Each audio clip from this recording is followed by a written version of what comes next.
Hi and welcome everybody to our quarterly product review. So Q1, sorry, it's over, and we've been busy again. And I brought Martin with me, who will share the insights today. Hi, Tobias. Just a small housekeeping to start. We have release notes, so any release will be communicated, and we recommend our newsletters, our product newsletters. They are currently sent out monthly. So let's start with the first feature we released last quarter. Um, if you have relationships, remember we worked quite a bit on the relationship management and there were quite some updates. So there's one small update which is important that we did. And if you think of a relationship, it's usually two sides. So both sides should be able to work on the relationship and do it via the system without need to communicate necessarily via email, even though it's always nice to communicate via email. And long story short, partners are now also allowed to cancel a relationship or terminate it if they want to. Mhm. Basically, that's it. The next feature is has a bit more impact and is a bit more important. Martin. Yeah, thank you, Tobias. As you know, on the commission model side, you can control the status of a conversion after a few days after tracking. And we have now changed the ability to control the validation behavior. You can now decide to have in conversion tracked and then immediately confirmed after tracking. You can also control the number of days that it should need to wait until the conversion is confirmed. This is the current option, and we have also the option to control that the conversion is unlimited, which means there is no auto confirmation time. The conversion will stay in status open as long as you want, and you need to validate the conversion on your side, which is more uh, related to manual processes. So you can control what you want on the validation behavior. And this is new and based on a feedback that we had got from the clients, because some of our clients would like to have an immediate confirmation because there's no validation necessary for certain cases. Yeah.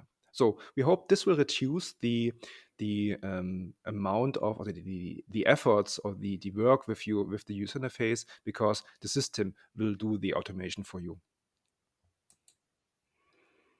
So thanks, Martin. Let's talk about MTA, multi-touch attribution. It is quite a cool feature. Briefly explained, if you have one conversion, you can split the commission among multiple ad spaces, publishers, and touchpoints. And we we've been working with it for quite a time, so it's not a new feature, but we did some updates, and the updates they are important. So the first one is when you define rules, who gets the commission? Currently, you could work on things like first, last touch point, so the position. You could work on Mhm. partner and ad space level, and you could work on the category, no, on the channel. Sorry, the category and subcategory were missing, and we added them because channel often is too broad. You may want to have the rule more specific on category or subcategory level. For example, cashbackers. So that's possible now. Also possible now is it's called last same attribute, and it's actually quite nice. If within a customer journey you have one partner that has 2 clicks, they would get 2 commissions. But with the last same attribute, you can now say every partner should only get one share of commission and not multiple commissions if they have multiple touch points. So you can control this now. And the nice part is it looks much better now. Um, we have updated the user interface. When you work on the rules, there is a new UI or a new field called hint. So it explains what the rule does actually that you are Mhm. creating. Yeah. So, yeah, long story short, MTA is now more useful and nicer to use. And I'm really glad that we were able to spend also energy for the user interface to bring this a little bit more for it's nicer and not that Yeah, simple. indeed. Martin, we also worked on cookies in the background.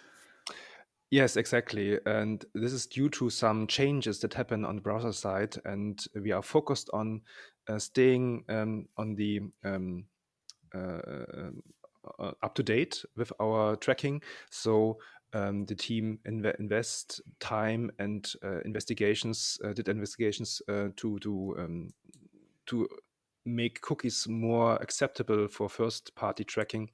And so it's really important for us that our tracking is up to date and we are always on the on the lead on the head Mm. of the development on browser side changes.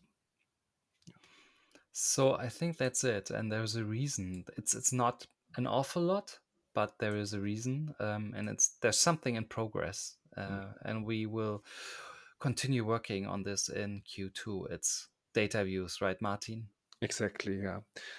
And most of our energy and efforts are now spent to the new part of our reporting, that so-called the data views and data API. And we would like to give a small hint at this point to get the idea. And as we probably already mentioned last time, we are working on a system that allows to have flexible views and also API-based exports, and also sharing data views with your partner. So you can specify your own view, and you can share this view with one or more partner on the other side. So I think this is really good, and it's worth to spend a lot of energy in it because our classic reporting is classic, and we would like to have a new one. So I'm really thrilled to say more about this later. And but I'm happy that we can now give you a little bit teaser for these upcoming features. Thank you, Martin. That was short and sweet, and everything that's important to say, right? Mhm. So, if you have any questions, please contact us. If you want to discuss anything, just let us know. Thank you, and bye bye. Bye bye.